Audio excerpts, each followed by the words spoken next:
So, welcome everyone. We thought we would kick off a debate around project management and the various subjects connected with that. We obviously, as an organisation, pride ourselves on our project management capability, but we thought we'd open up a debate to a wider audience and get your view of the world as to uh, what what facets of project management are important. This is subjective, of course, so everyone will have a different view. But I thought myself, as Mike Hord, as the commercial director of Opticore, and Karo Bonas, who's head of project management, we would kick off this debate and see what you guys think. So, how do you turn around a failing project? I guess we'll sort of avoid the debate around what constitutes a failing project. Unfortunately, as the stats will support, a lot of companies suffer from failure of projects. Now, the root cause of that probably is around poor initiation and planning and understanding of what we're trying to deliver and what the quality requirements are, etc. So let's assume that bit hasn't been done, and hence it's moved towards a failing project. So here we are. I'm going to drop you into the middle of the maelstrom, Caro, and what are you going to do to turn that failing project around? I'd just like to qualify that, Mike, that I've never actually had one. So, of course. So this is theoretical, right? Absolutely, completely hypothetical. No, it's a fair question to ask, and I think you're right. I mean, a lot of clients do struggle with this every day, and they don't know why it's failing. It creeps up on them. All of a sudden, a project goes red. I think you have to, I suppose, with every project that's failing, look at it from a holistic point of view in the first instance, and it's key to gain an understanding of what the pinch points, what the blockers are, why they're there in the first instance. What's caused them to be there, and it might not be obvious. It never usually is with a project. There's so many different attributes and criteria that are concurrent when running a project. So the first thing is just to gain an understanding of those pinch points and blockers, get them down on paper, open up discussion about them, get the right people in the room to talk about each of those. It could be from a solutions perspective, so you need to make sure that the right people are engaged. It could be budgetary, so you make sure the stakeholders, the correct stakeholders are engaged from a financial aspect. It could be down to resource. You may need more resource for this particular piece of the project. But either way, I think in broad scale, you need to understand what those pinch points are. For the next stage, I mean, I don't think these are sequential in any means, but I think you need to then prioritize. So if you're looking to turn that project around, again, all down to compartmentalizing the activities at hand, but prioritize each of those activities so that there's focus driven towards remediating any point of that remediating that particular project piece or that activity or that deliverable, because then if there's a dependency on the rest of the project to complete because of this particular blocker, then prioritization is key, right? So prioritize, gain understanding, prioritize, make sure you've got the right people in the room, you're collaborating with those stakeholders, you're getting bought in, I suppose, influence to ensure that everyone's working towards the same objective.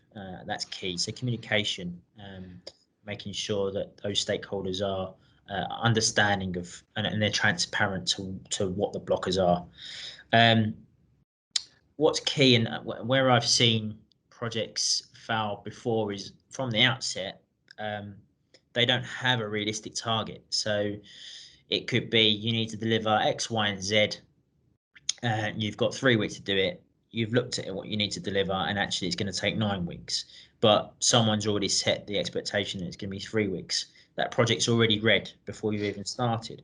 Yeah. So, and the stakeholders are only, some stakeholders aren't, never aren't close to it sometimes. It depends what level they're at, and they just expect, because you've been able to deliver before, maybe you've got that confidence built with that particular stakeholder, or they're just giving you an autonomy that you want, so they don't have a handhold.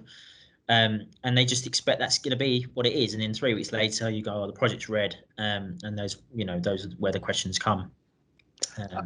I guess isn't it important though to, as well as all of those things, is to revisit why you're doing it. What were the business benefits that you were trying to achieve as you set out, and just reiterate those, and just make sure that those goalposts haven't moved. That business benefit is still tangible, still realizable, if that's the word, and just reiterate and get everyone fired up to say, well, we set sail on this because of these benefits. We still want those benefits, so we do need you guys and girls to buy in and refocus and help us drive this forward.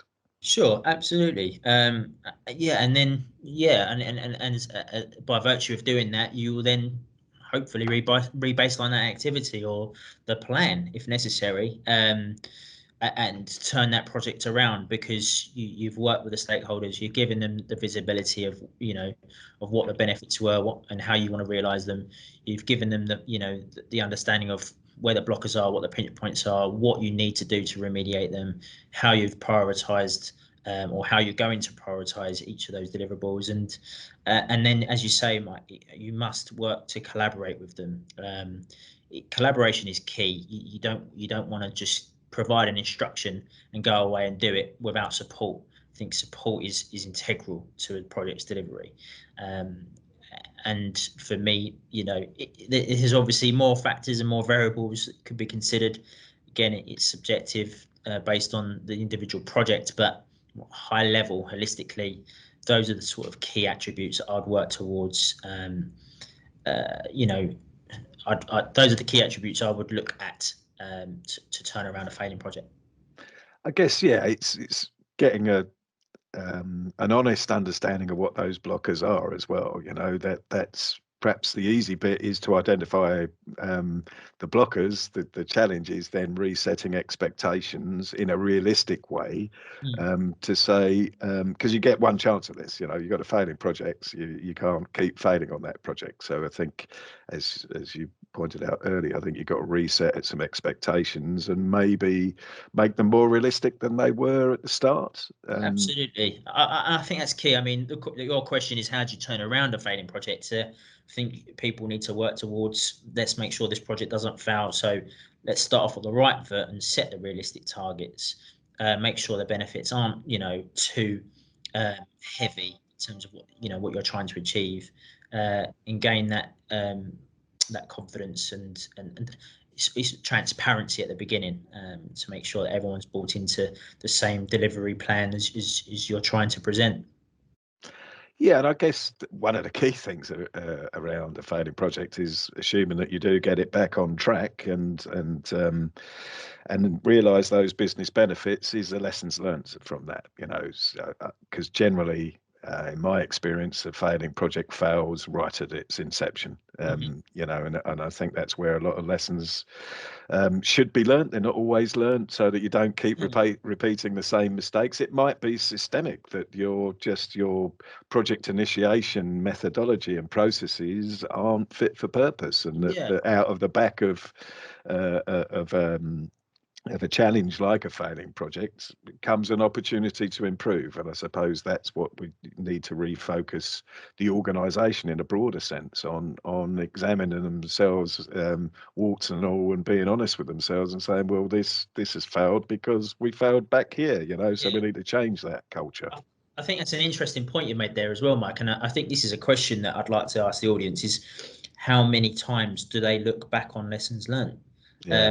Because, I mean, not to name names or organisations, but, some companies I've worked at have initiated projects as if they're brand new every time, and they look back to lessons learned, to see where they failed potentially before. And it's just reinventing the wheel. And I think it's an interesting, maybe a good discussion point we can push forward to the audience. Yeah, project initiation. Maybe that's a question I'll ask you shortly, Karen. but for now, thank you for that. A lot to debate there, and would encourage you all to give your point of view. None of you will obviously admit to having a failing project, but certainly be anecdotal of a friend of a friend.